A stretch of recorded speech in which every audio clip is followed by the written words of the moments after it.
Jesus. Ruth, capítulo 4.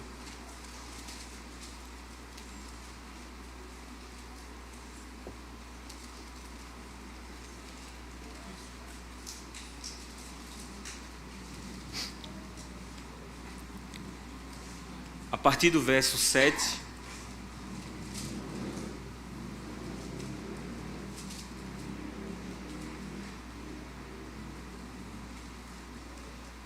E leremos até o verso 17. Diz assim o texto: Este era outrora o costume em Israel, quanto a resgates e permutas. O que queria confirmar qualquer negócio, tirava o calçado e o dava ao seu parceiro. Assim se confirmava negócio em Israel. Disse, pois, o resgatador a Boaz: Compra tu. E tirou o calçado.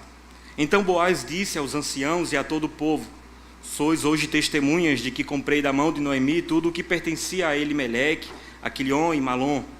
E também tomo por mulher Ruth, a moabita, que foi esposa de Malom, para suscitar o nome deste sobre a sua herança, para que este nome não seja exterminado dentre seus irmãos e da porta da sua cidade. Disto sois hoje testemunhas.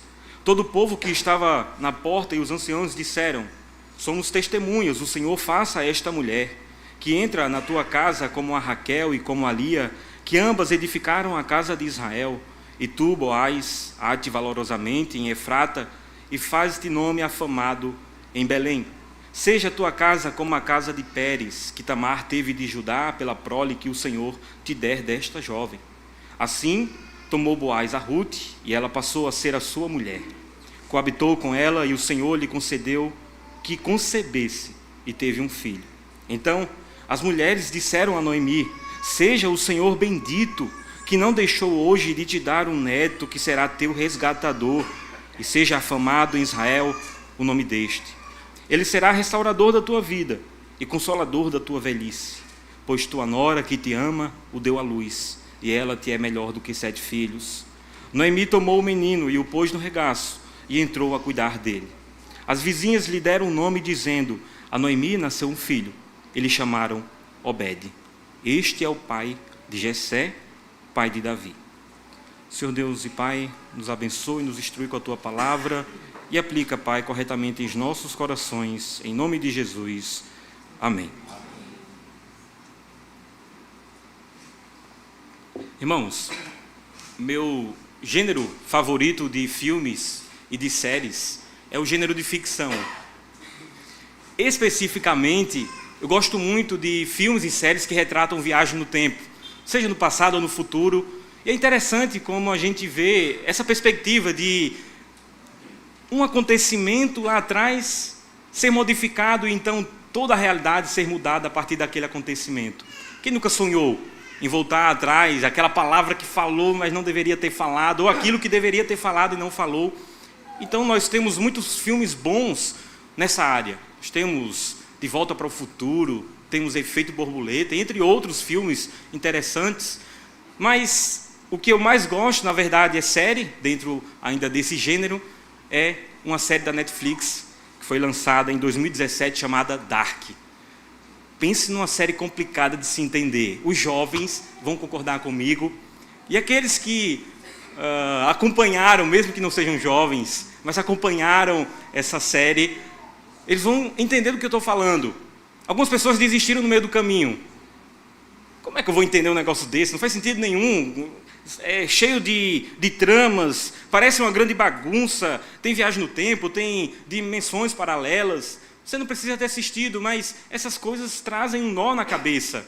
Só que ela é uma série totalmente lógica, amarrada do início ao fim. Desde a primeira temporada até a terceira temporada, com o seu final, ela é conectada. E essa é a frase mais marcante de toda a série. Eles dizem sempre: está tudo conectado. Eventos tão espontâneos, tão fora assim do que é planejado, no fim faz parte de um todo. Os desejos e as ações de cada personagem, queiram eles ou não, nessa trama de Dark, contribui para que as coisas aconteçam como deve acontecer. Queridos, O período dos juízes também é um período muito caótico. É um período conturbado. Se você já leu, você sabe o que eu estou falando. A gente tem cenas ali assustadoras. E a frase mais marcante desse período é: naquele tempo não havia rei em Israel, e cada um fazia o que queria. Era uma bagunça tremenda. E não poderia ter um resumo melhor do livro dos Juízes do que esse resumo.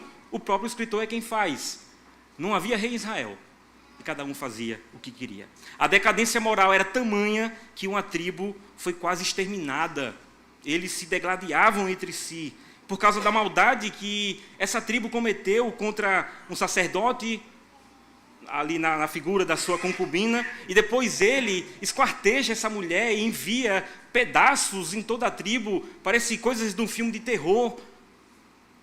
Nem parece que nós estamos falando do povo de Deus.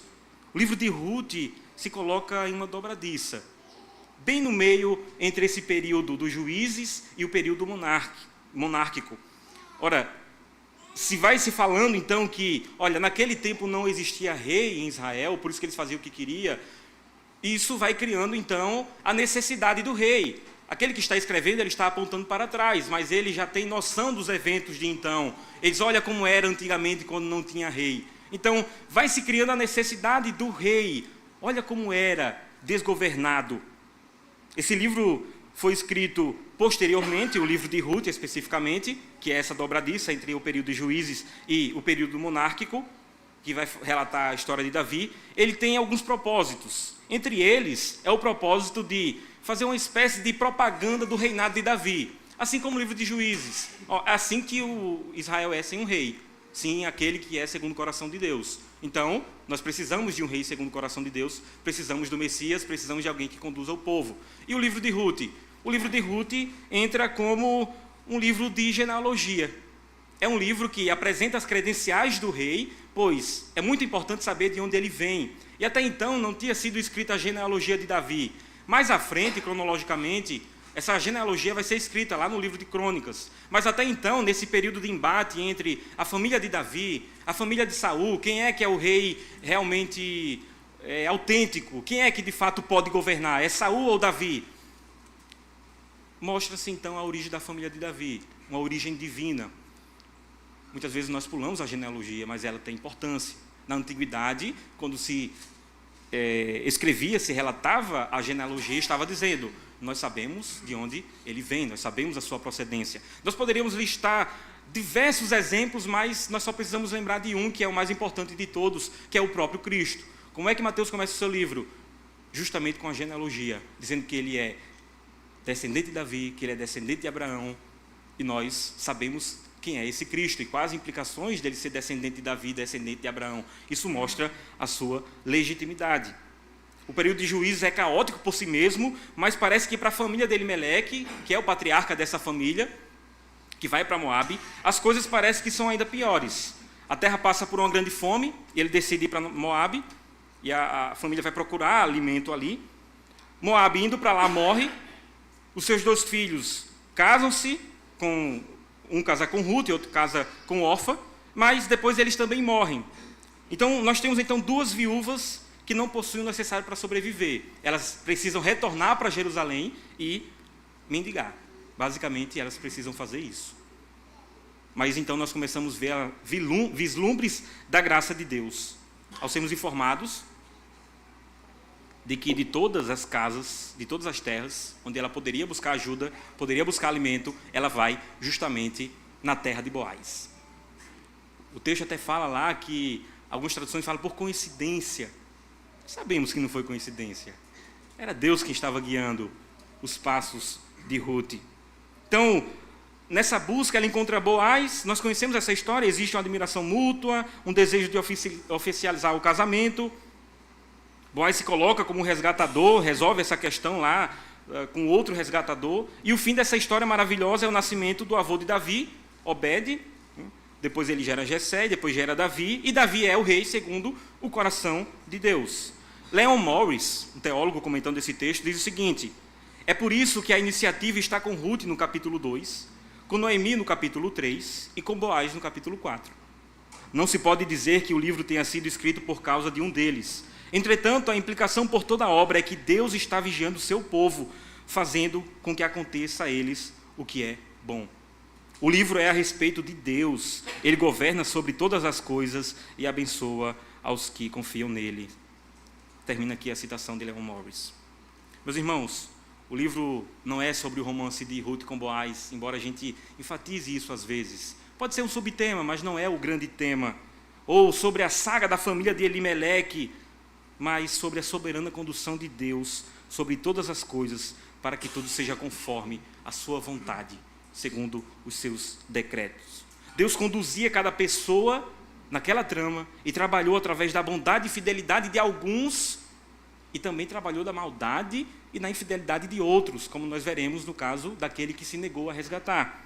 O nosso texto de hoje, que nós acabamos de ler, ele está tratando sobre essa soberana condução de Deus na história e como ele no fim mostra que tudo fazia parte do seu grande plano.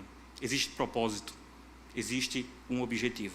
E é por isso então, meus irmãos, que olhando para esse texto, nós vamos meditar sobre o tema a providência graciosa do Senhor, como a providência graciosa do Senhor age. Em primeiro lugar, nós vamos ver que ela age através da redenção. É o que nós vamos encontrar no verso 7 até o verso 10. Não lerei ele novamente, nós conhecemos a história, mas vou pontuar algumas coisas à medida que nós vamos progredindo. Boaz assume as dívidas dessa família. Ele exerce aqui a função de resgatador de toda essa família. A história do livro de Ruth ela é complexa, cheia de níveis, de narrativas. Às vezes parece uma história tão simples, mas não é. É um dos livros do Antigo Testamento que você sofre um pouco para compreender, afinal de contas, qual é o seu propósito ali. E nós precisamos nos afastar um pouco, semelhante àquela técnica do pontilhismo. Não sei se você já viu essa técnica de pintura, onde alguns pontos coloridos são inseridos e quando você olha à primeira vista, olha de perto, ou quando o pintor está produzindo, parece que ali não vai sair nada. Parece um desenho de uma criança que jogou um balde de tinta e não faz sentido algum. No entanto, quando tudo está encaixado em seu devido lugar e você se afasta, você percebe que ali há a beleza, que há sentido em tudo aquilo. E o livro de Ruth é exatamente assim. O livro começa com a história de Elimeleque, mas ele morre logo nos primeiros versos, como a gente já sabe. Então imagine um filme em que o protagonista, ou aquele que pensaríamos que era o protagonista, ele morre nas primeiras cenas. Mas então aquele que está narrando, de maneira muito hábil, ele passa a falar sobre os seus filhos. E aí, imagine isso aqui numa primeira leitura, você pode pensar, então os seus filhos é quem são o centro da narrativa, eles são os protagonistas. Só que nas primeiras cenas eles também morrem. O que resta agora é Noemi despedindo das suas noras, uma ficando lá em Moabe, a outra diz, não, eu vou com você. Mas chegando na terra, Noemi deixa de ser o centro das atenções dessa narrativa e Ruth passa a ser o centro, ao ponto de o livro ser chamado de o livro de Ruth. E aí nós vamos falar da coragem de Ruth, do amor de Ruth, a devoção de Ruth, a fidelidade de Ruth. Só que em algum período Boaz aparece, tem alguma conversa com Ruth, ele ainda é personagem secundário, ele é apresentado. Só que a partir do capítulo 3 e 4, Ruth ela já não tem mais nenhuma fala. Ela não fala mais nada. A sua participação ativa no livro encerrou quando ela presta o relatório à sua sogra, quando ela volta e diz, olha, eu fiz o que você mandou e agora ele vai lá conversar com o resgatador. Ela não fala mais nada, ela se torna um personagem secundário e Boaz passa a ser o centro dessa narrativa. No verso 9 e 10 dessa nossa leitura, todos os atores dessa grande trama são reunidos novamente por Boaz. Se você prestar atenção no texto, eles são resgatados, ele não está resgatando apenas um, ele está resgatando toda a família, todos os personagens são conectados aqui, são redimidos. Boaz assume a dívida dessa família de maneira incondicional e consciente de todas as dívidas que ela tinha e de todas as responsabilidades que ele teria como resgatador dessa família. O fulano, e é assim que ele é chamado, ele até queria resgatar a Ruth, a terra. Ele até queria comprar a terra de Noemi, mas ele visava apenas o lucro. Ele visava apenas o interesse próprio. Pelo contexto, provavelmente, Elimeleque, que é o patriarca dessa família, aquele que é apresentado lá no início, que vai para Moabe, levam toda a sua família. Provavelmente, quando ele foi para lá, ele vendeu a terra, mas, na verdade, não é uma venda. Como assim? É uma venda, mas não é uma venda. É um arrendamento. Existem leis no Antigo Testamento que versam sobre isso. Ele não pode vender a terra porque a terra não é dele, a terra é de Deus. E Deus falou, olha, a terra é minha e vocês não podem se desfazer dessa terra, elas precisam permanecer na mesma família. Então Deus criou sistemas para que isso acontecesse. No caso de alguém entrar num estado de pobreza extrema, ele poderia arrendar essa terra, mas apenas até o ano do jubileu. Eu acho que você já ouviu essa história, ou já leu essa história. Até o ano do jubileu, você fazia o contrato. E aí o valor dessa venda, entre aspas, na verdade, arrendamento, era conforme a proximidade ou não do ano do jubileu. E aí, provavelmente, foi isso que Elimeleque fez. E agora, aquele que vai se colocar como resgatador, ele precisa recomprar essa terra, pagar o valor dela. No caso, se estiver bem próximo do ano do jubileu, o valor é mais baixo. Se estiver muito longe, o valor ele seria um pouco mais alto, mas ele tinha prerrogativas de comprar essa terra. Qual é a vantagem, então, de comprar essa terra para esse homem? Por que é que ele se animou, primeiramente, em comprar essa terra? Como é que alguém se anima para comprar uma terra dessa forma? Noemi era viúva, ela iria ficar sob os cuidados de uma espécie de tutor, ele seria o tutor dela, que era parente, e ela não morreria de fome, é verdade. Ela receberia apenas o básico ali para a sua sustentação, da sua subsistência. Se tivesse um filho, ele tomaria posse da terra na idade legal, e aí a terra passava para ele. Mas qual é aqui, vou usar a expressão, o pulo do gato desse fulano que se dispôs a resgatar? Isso era em uma situação normal. Noemi não estava em uma situação normal. Ela mesmo disse que ela era velha demais e definitivamente não podia ter filhos. Ela não podia gerar um filho que mais tarde, quando tivesse a idade legal, pudesse herdar essa terra. Ela fala isso lá no verso 12 do primeiro capítulo. Ela fala isso para as suas noras. Eu sou velha demais, eu não posso gerar filhos. E esse é justamente um daqueles subtemas do livro. Ou seja, é uma mulher que sofre por não ter descendentes. Ela apresenta sua dor a Deus dessa maneira. Ela não pode ter filhos.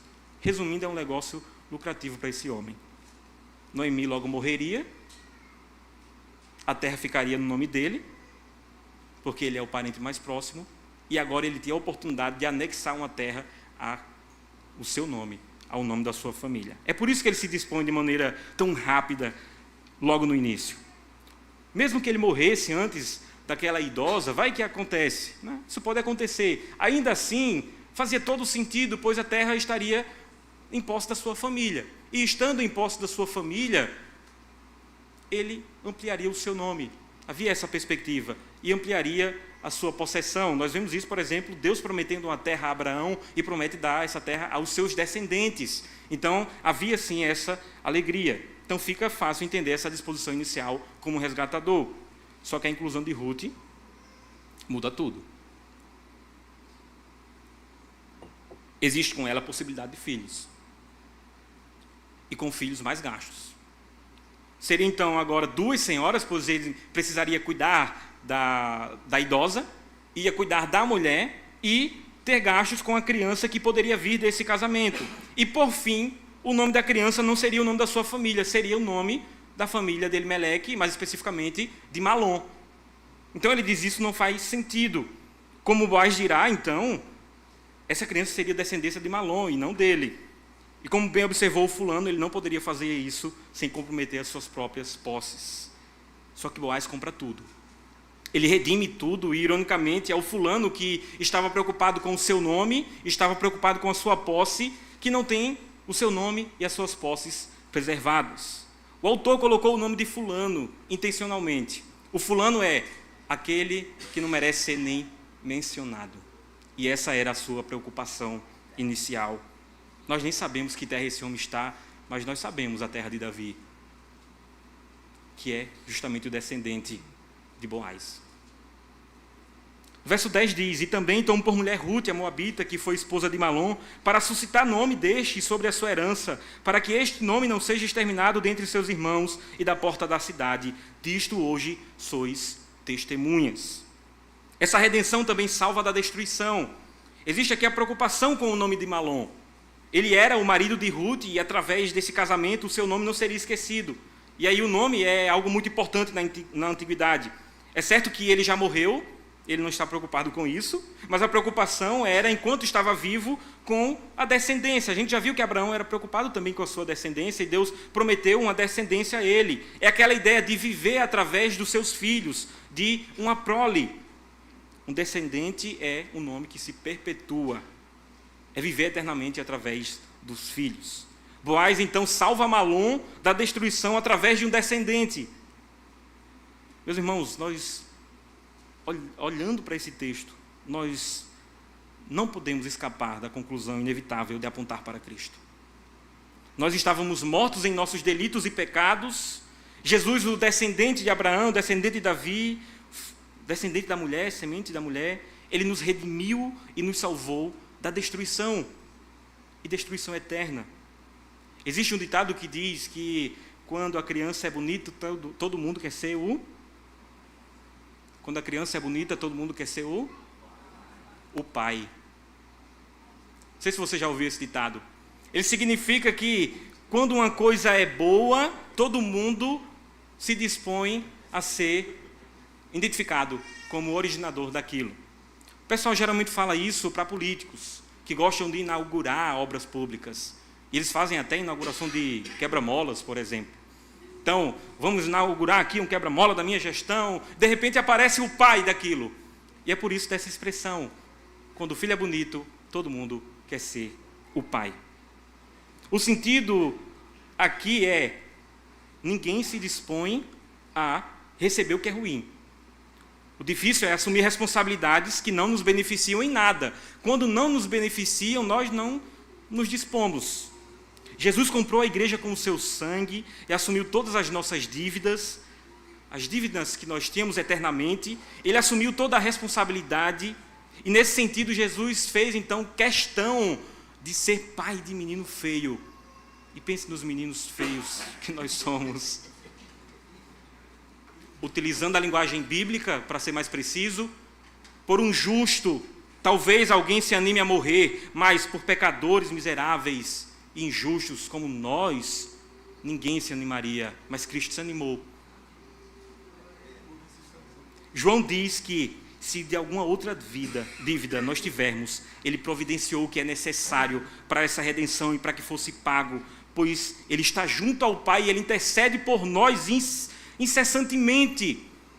E Pedro nos fala sobre a natureza dessa redenção que Cristo nos legou. Lá em 1 Pedro, capítulo 1, do verso 18 ao 19, nos diz: sabendo que não foi mediante coisas corruptíveis, como prata ou ouro, que fostes resgatados do vosso fútil procedimento que vossos pais vos legaram, mas pelo precioso sangue, como de cordeiro sem defeito e sem mácula, o sangue de Cristo.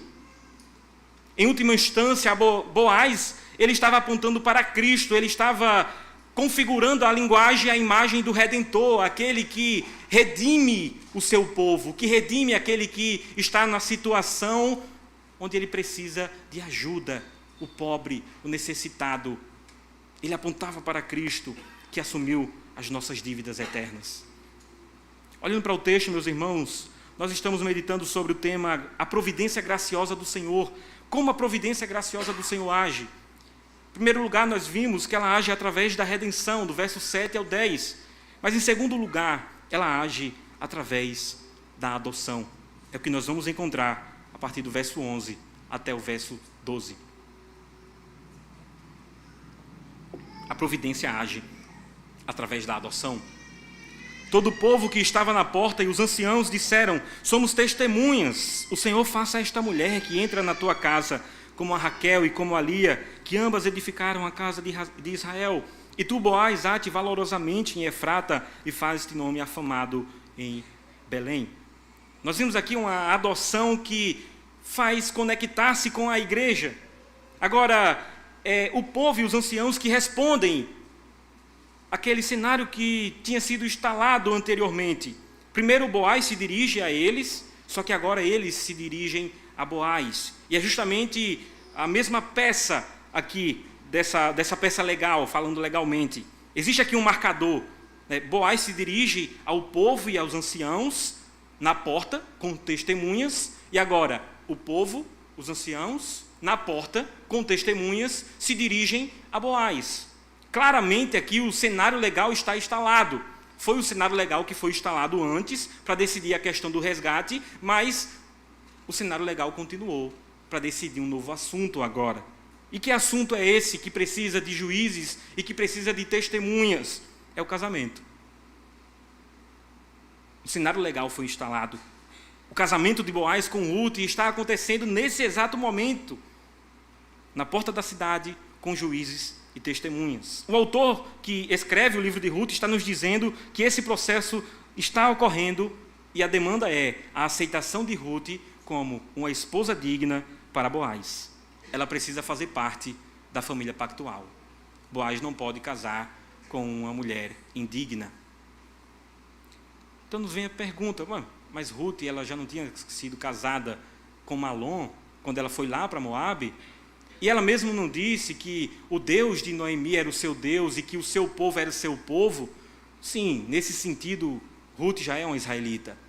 Nesse sentido, ela já é uma crente. Não há dúvidas quanto a isso.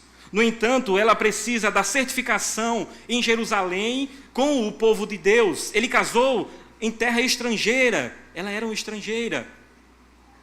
Casamento de um filho de Deus com a filha do mundo. Mas agora eles reconhecem ela como uma esposa digna. Então ela era crente, ela já tinha aceitado a Deus, mas oficialmente, legalmente, Ruth se torna uma israelita apenas agora. O casamento com Boaz, então, é esse caminho dela se tornar uma israelita e parte da família pactual. E não apenas isso, imediatamente ela recebe promessas inimagináveis. As promessas mais honradas que uma mulher poderia receber. Ela recebe as promessas das matriarcas de Israel, Raquel e Lia. Ela é colocada como edificadora de Israel. Ruth está se casando com Boaz, para eles é um casamento, os dois estão se casando, mas através desse casamento, ela está sendo adotada por Deus. Ela está sendo adotada na família pactual. Ocorria isso muito na antiguidade. Casamentos por aliança faziam com que famílias se tornassem apenas uma família. O rei tinha uma filha ou tinha um filho, fazia um casamento com um príncipe ou com outro rei, e ele passava a ser filho daquele rei. Nós temos um exemplo muito claro na Bíblia de Davi, que ele se torna filho de Saul. Existe aquele episódio, e nós temos que destacar aqui a malignidade de Saul, onde ele diz que aquele que trouxesse 100 prepúcios de filisteus, ele seria o genro do rei. E aí ele manda soltar uns burburinhos, e isso chega até Davi, e eles falam para Davi, olha, aquele que matar e trouxer 100 prepúcios de filisteus, ele vai se tornar parente do rei. E Davi diz então, longe de mim querer ser genro do rei. O termo ali é o mesmo termo para filho. A prova disso é que mais à frente, destacando mais uma vez a malignidade de Saul, mais à frente, quando Davi ele tem a oportunidade de matar Saul e não mata, o que é que Saul diz? Ele diz, é você, Davi, meu filho. E o que é que Davi responde? Sou eu, meu pai. Ele é filho de Saul. Ele casou com a filha do rei e ele se torna o filho do rei. Parágrafo 227 da nossa Constituição Federal diz o seguinte: os filhos ávidos ou não de relação de casamento ou por adoção terão os mesmos direitos e qualificações, proibidas quaisquer designações discriminatórias relativas à filiação. Não há diferença entre filho biológico e filho adotivo. Eles herdam as mesmas coisas, eles possuem os mesmos direitos. Se uma lei elaborada por homens prevê, então, essa igualdade de filhos biológicos e adotivos, quanto mais as Escrituras, elas nos dão, então, uma segurança muito maior. Ela nos diz o seguinte, em Romanos 8, do verso 15 ao 17, porque não recebestes o espírito de escravidão, para viverdes outra vez atemorizados, mas recebestes o espírito de adoção, baseados no qual clamamos, Abba, Pai. O Espírito testifica com o nosso espírito que somos filhos de Deus. Ora, se somos filhos, somos também herdeiros, herdeiros de Deus e co-herdeiros com Cristo. Se com Ele sofremos, também com Ele seremos glorificados. E Efésios, capítulo 2, verso 19, fecha dizendo: assim já não sois mais estrangeiros e peregrinos, mas concidadãos dos santos, e sois da família de Deus. E o texto continua. Verso 12 diz: seja a tua casa como a casa de Pérez, que Tamar teve de Judá pela prole que o Senhor te der dessa jovem. Essa adoção, ela também faz crescer. A continuação, então, se volta para Boaz. Aqui, entenda, ele já está casado com Ruth. É um processo legal e rápido. Ora, ela é aceita como esposa para ele, é casada com ele, e eles já recebem agora uma bênção enquanto família pactual. Mas a ideia de adoção ainda permanece. Ela é apenas ampliada. Agora é a mensagem para a família da aliança, a família que foi adotada por Deus. O autor nos mostra aqui que com a adoção vem o crescimento da igreja, o crescimento do povo de Deus. Boaz legalmente estaria fornecendo um herdeiro para Malom, como ele bem disse. É um herdeiro para Malom, para salvá-lo da destruição, salvar o seu nome. Mas essa promessa também é para a sua prole. Diz: olha, a sua prole vai ser uma prole destacada. E aí a gente fica um pouco confuso. Essa criança vai ser filho de Boaz ou vai ser filho de Malom? Ela vai ser filho dos dois. Nunca foi tão simples assim. Ora, ele tinha um filho e ele criava. Ele é o pai da criança. Embora o intuito de fornecer o nome para Malom. Ele também é filho de Malom. A Bíblia, ela gosta de fazer essas conexões. Ele diz, os anciões e o povo diz assim: seja como a família de Pérez. Quem é Pérez? Pérez é o filho de Tamar. Lembra daquela ocasião de incesto? Judá, que deveria ter dado um filho e não deu, e Tamar, que se produziu como uma prostituta. E olhando para o texto, você olha assim e diz: quanta aberração diante de Deus. Um homem que não cumpre com os seus deveres, uma mulher que, através do engano, do engodo, querendo as suas promessas, mas através de engano e engodo, ludibria esse homem, se vestindo como uma prostituta, praticando o ato da prostituição.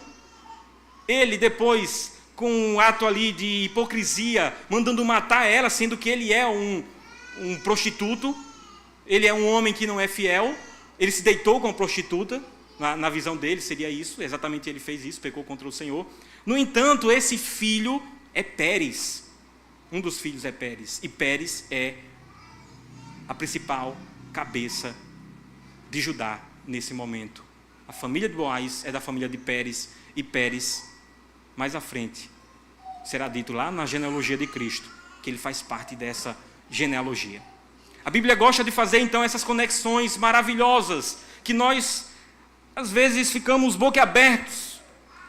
É intencional, nunca é de maneira circunstancial, ou ele escreveu lá porque não tinha mais palavras e ele precisava cumprir uma certa quantidade de páginas. Não, cada palavra que está ali é intencional. E ele diz: parece que está para se cumprir o mesmo que aconteceu com Pérez, que do pecado, da omissão, daquilo que dá nojo, daquilo que nós fechamos os olhos por conta da perversidade, mas o Senhor tira dali beleza, o Senhor tira dali os seus planos, o Senhor mostra que está conectado com toda a história da redenção. E eles dizem: parece que isso está prestes a acontecer novamente, que a tua família seja com a família de Pérez, e de fato foi. Essa criança, ela está diretamente relacionada com a descendência de Cristo. Que prole destacada é essa prole de Boaz. Deus Pai, Ele nos adotou em sua família como seu povo, como noiva de Cristo, e Ele prometeu que nós cresceríamos. Através do casamento com Cristo, então, nós nos tornamos filhos de Deus. Nós somos a noiva, Ele é o noivo, e nós nos tornamos filhos de Deus. Meus irmãos, me permita dizer que crescimento numérico não é sinônimo de uma igreja saudável, e nem madura, e nem do agrado de Deus. Se fosse assim, as seitas não cresciam, as seitas não eram ricas, as seitas não prosperavam financeiramente, influência até na sociedade. Só que também eu preciso dizer que a falta de crescimento não é evidência alguma de nada. Não é evidência de nada. Mas nós temos uma promessa, a promessa de crescimento. Efésios capítulo 4, do versículo 11 ao 12, depois 15 e 16, ele diz o seguinte, um texto conhecido, ele diz, ele mesmo concedeu uns para apóstolos, outros para profetas, outros para evangelistas e outros para pastores e mestres. E ele diz, com vistas ao aperfeiçoamento dos santos, para que, com o objetivo de desempenho do seu serviço para a edificação do corpo de Cristo. E aí ele continua no 15, mas seguindo a verdade em amor, cresçamos em tudo naquele que é cabeça, Cristo, de quem todo o corpo, se tiver bem ajustado, consolidado, pelo auxílio de toda a junta, segundo a justa cooperação de cada parte, efetua o próprio aumento, crescimento, para edificação de si mesmo em amor. Certamente Paulo está falando aqui de crescimento em maturidade, crescimento espiritual. Ele fala em crescimento em conhecimento, mas ele está falando também sobre crescimento numérico, crescimento enquanto família.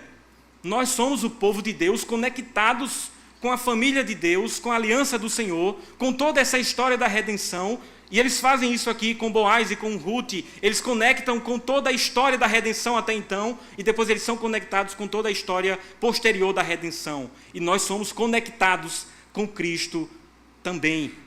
Conectados com Cristo nessa mesma família da redenção. A promessa que eles cresceriam é uma promessa que se estende a toda a igreja.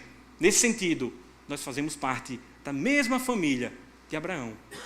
Nós fazemos parte da mesma família de Boaz. Nós fazemos parte da mesma família que os nossos heróis da Bíblia. Nós estamos conectados com cada um dos personagens bíblicos, com cada mártir, com cada um que deu seu testemunho em Cristo Jesus. Nós estamos conectados com cada um deles.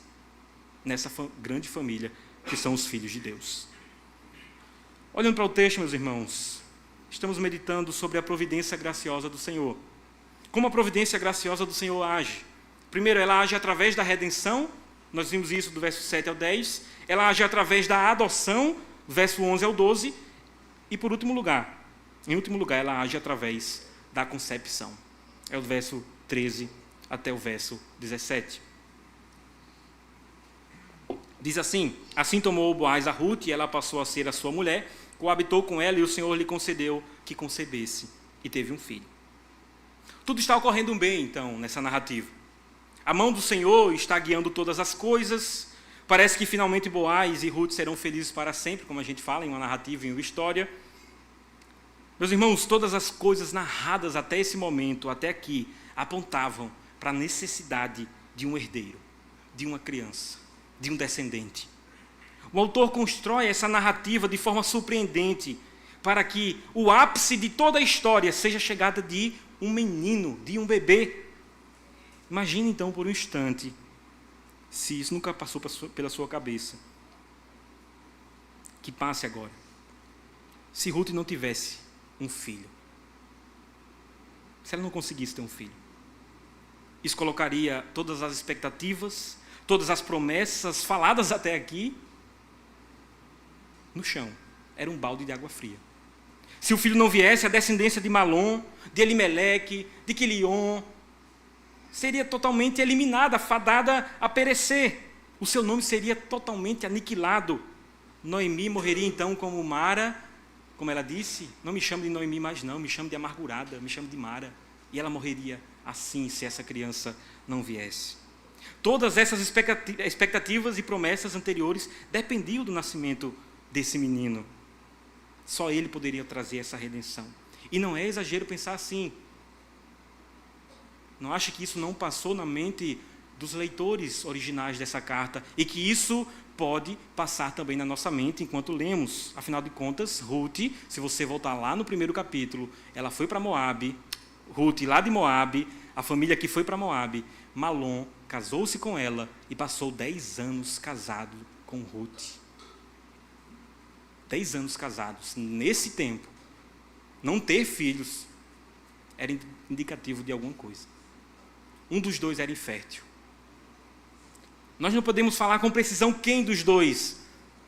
Isso é importante porque há teorias dos comentaristas sobre esse texto. Uns falam que provavelmente é Ruth, e aqui o Senhor opera um milagre na concepção, dá esse filho milagrosamente. No entanto, eu não vejo assim. Eu sou mais da hipótese dos outros comentaristas que falam que, na verdade, provavelmente era Malom que era infértil e não conseguia ter filho com ela.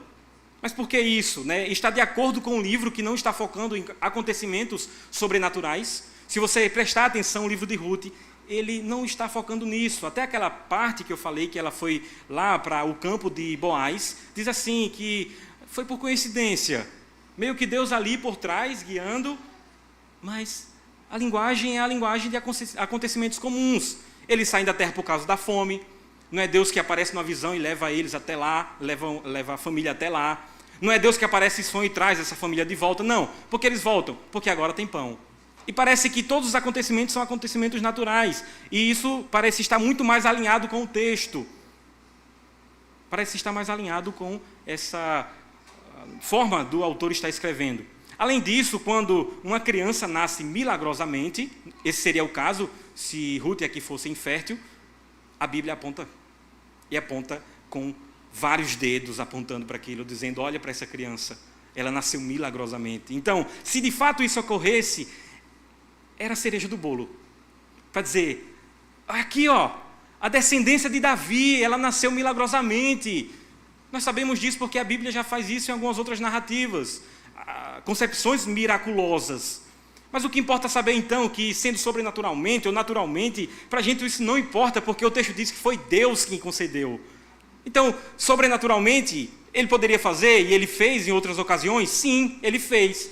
E naturalmente, também ele fez. Então, se você tentar encontrar as explicações racionais para esse acontecimento, você pode até encontrar, mas o texto diz, foi Deus quem concedeu que ela concebesse, ela só terá esse filho, porque Deus decretou na eternidade. E nós conhecemos essa história e sabemos até onde ela vai desembocar. A tonalidade do texto é de ações comuns, Deus agindo na vida de pessoas comuns, como a gente falou, utilizando a bondade de um, a maldade de outros, até quando eles não se dão conta disso, para guiar a história como ele sempre tem feito. O texto continua dizendo o seguinte, então as mulheres disseram a Noemi, seja o Senhor bendito que não deixou hoje de te dar um neto que será o teu resgatador. Seja afamado em Israel o nome deste, ele será restaurador da tua vida e consolador da tua velhice, pois a tua nora que te ama o deu à luz, e ela te é melhor do que 7 filhos. Noemi tomou o menino e o pôs no regaço, e entrou a cuidar dele. As vizinhas lhe deram o nome, dizendo, a Noemi nasceu um filho, e lhe chamaram Obed. Até aqui, depois a gente continua a última parte. Essa concepção apontava para novas promessas. Não sabemos exatamente porque as vizinhas nomeiam essa criança, nós não sabemos porquê, isso não é uma prática tão comum na antiguidade, mas sabemos aqui que elas não estão trazendo apenas votos de felicidade, não são simples votos de felicidade. O menino seria o resgatador, ele seria o restaurador da família de Elimeleque, da família de Noemi. Especialmente esse menino. Não era Boaz, na verdade, era a criança. Noemi é a personagem que vê uma criança sendo a resposta para todas as suas aflições. Aquela que se chamava de amargurada, que se chamava de Mara, que acusou Deus de pesar a sua mão sobre ela, ela vê agora a sua disposição totalmente modificada. Robert Hubert Jr., comentando esse texto, diz o seguinte, em vez de uma explicação pelo sofrimento trágico dela, ela recebeu uma vocação renovada. Assegurada por uma experiência da presença fiel de Deus, ela aceitou com alegria os cuidados daquele que, por sua vez, mais tarde, cuidaria dela. Assim, Noemi exemplifica uma crente que desiste de perguntas sem respostas, perguntas amargas, e abraça a certeza da presença bendita de Deus. Até aqui a citação do autor. O Senhor nos dá uma vocação renovada, Queridos, deixando de lado qualquer pretensão de entender a vida, de entender os problemas, por que disso, por que daquilo, nós precisamos abraçar as promessas de Deus e se deleitar naquilo que Deus já tem feito em nossas vidas. Nós precisamos fazer isso, olhar para frente, abraçar a vocação, pois quem está envolvido com a vocação que o Senhor deu, quem está envolvido com o trabalho que o Senhor nos legou, não se preocupa com aquilo que aconteceu no passado, mas olha para a frente. Façamos, pois, isso. Grandes coisas o Senhor tem feito por nós, por isso nós estamos alegres, mas coisas ainda maiores o Senhor fará em nossas vidas. E o texto não termina aqui ainda. Ele diz: este é o pai de Jessé, pai de Davi. Tem um professor no SPN, Sérgio Lira, ele sempre fala uma coisinha assim, a gente, seminarista, gosta de fazer isso, a gente fica rindo dele, depois ele fala uma coisa assim surpreendente e depois fala: uau, é uau mesmo, esse é o pai de Davi. Por um momento nos coloquemos aqui na situação dos leitores originais. Você não conhece a história, é uma história bonita, cheia de emoção, de conexões, de tramas, de lições. Uma mulher corajosa, um homem íntegro. Pense num homem Boaz, cheio de conexões, parece uma novela mexicana. Uma coisa vai descortinando. Ele diz assim o texto, e ela não sabia que era a terra do parente, e ela não sabia que era a terra dele, e esse é o resgatador. Então parece uma novela mexicana, parece ser uma história de amor.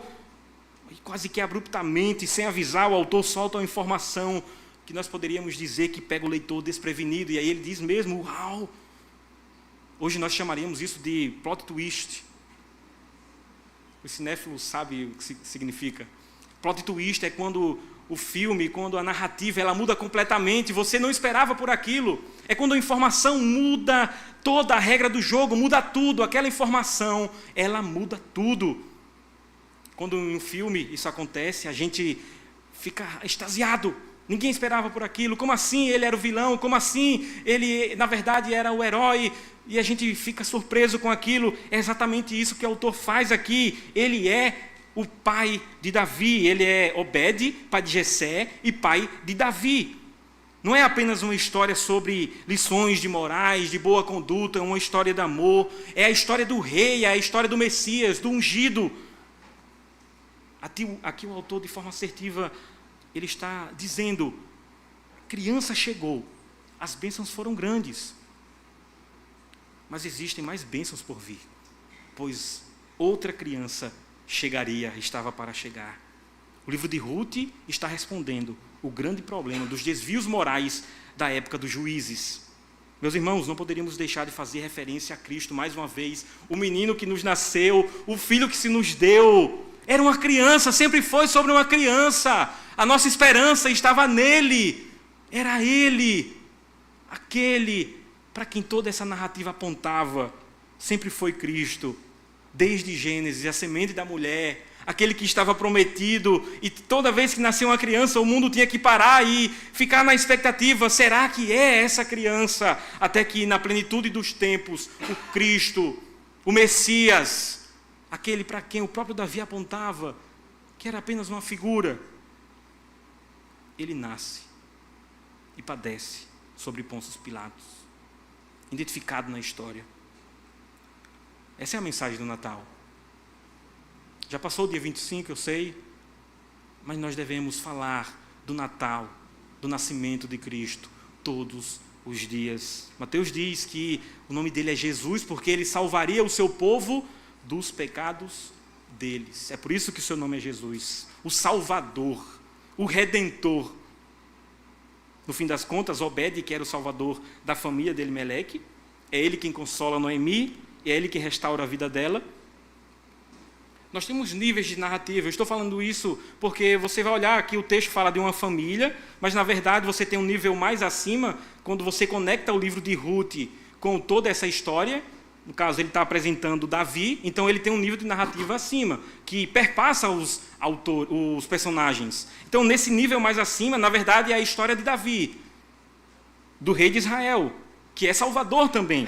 E ele não salva só a sua família, ele salva o povo pactual, ele salva todo Israel, ele é o grande rei.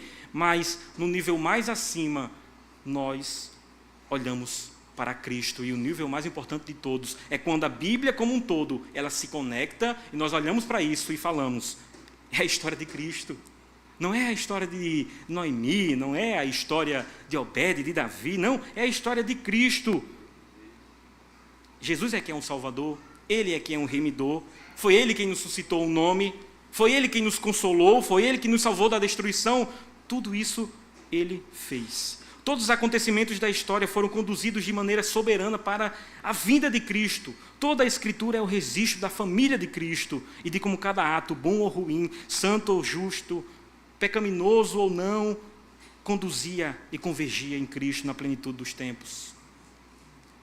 De maneira muito mais bela, com palavras perfeitas, o autor aos Efésios, no capítulo 1, do verso 4 ao 10, resumindo tudo isso que a gente falou nessa noite, ele diz: assim como nos escolheu nele, antes da fundação do mundo, para sermos santos e irrepreensíveis perante ele e em amor, nos predestinou para ele, para a adoção de filhos, fomos adotados, por meio de Cristo, segundo o beneplácito de sua vontade, para louvor da glória da sua graça, que ele nos concedeu gratuitamente no amado, no qual temos a redenção, ele nos redimiu, pelo seu sangue e a remissão, ele nos redimiu, a remissão dos pecados, segundo a riqueza da sua graça, que Deus derramou abundantemente sobre nós em toda sabedoria e prudência, desvendando-nos o mistério da sua vontade, segundo o seu beneplácito que propusera em Cristo, de fazer convergir nele.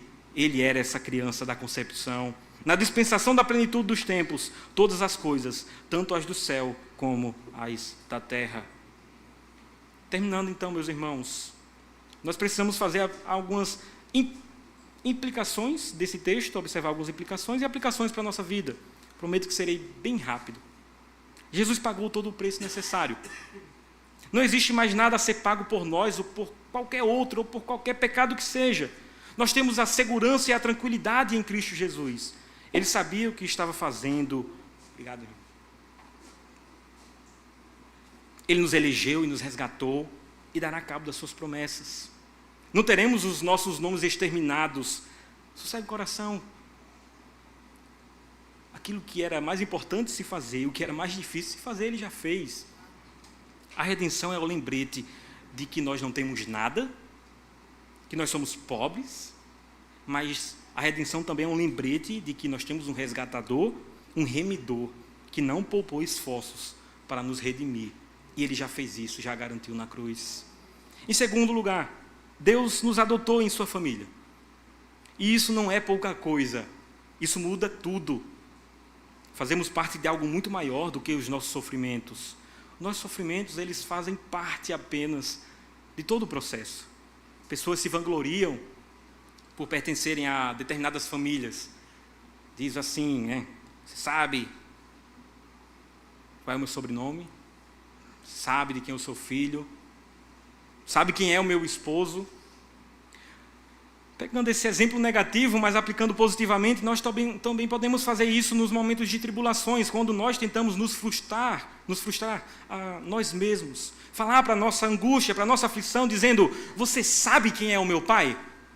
Frustração, tribulação, você sabe quem é o meu esposo? Sabe com quem eu sou casado? Se você soubesse, você bateria em retirada. Cristo é o nosso esposo e Deus é o nosso pai. Por último, meus irmãos, a chegada do menino Jesus não foi acidental. Deus governava e governa todas as coisas para que assim fosse. Deus nos chamou e nos vocacionou, nos deu uma vocação renovada. Quantas coisas aconteceram nesse ano, quantas tribulações, quantas dores. Mas o Senhor nos conduziu até aqui, meus irmãos, nesse instante, para adorar o seu nome, para exaltá-lo, para magnificar o seu nome. Nós estamos aqui sendo sustentados por Deus, não foi nossa força. Não foi porque nós somos bons. Não é porque os homens são bons, mas porque Deus nos sustentou até aqui. A sua soberana providência é a garantia de que no fim tudo dará certo. A série Dark, que a gente falou no início, eu não vou dar aqui spoiler para você, depois você assista a série. Mas ela apresenta alguns personagens que aparentemente possuem o controle do tempo. Esses personagens controlam tudo. Eles controlam os eventos, eles controlam o destino das pessoas ali naquela trama. E aqui vem um pouco de spoiler, mas mesmo assim você não vai entender, não se preocupe, a série é um pouco difícil mesmo, você precisa de caderno de anotação. No fim, eles também eram escravos dos seus próprios desejos, das suas limitações. Eles também eram parte do problema e não a solução como eles acreditavam no início. Mas Deus definitivamente não é assim. Diferente da ficção, Deus sabe exatamente o que está fazendo. Que Deus nos abençoe.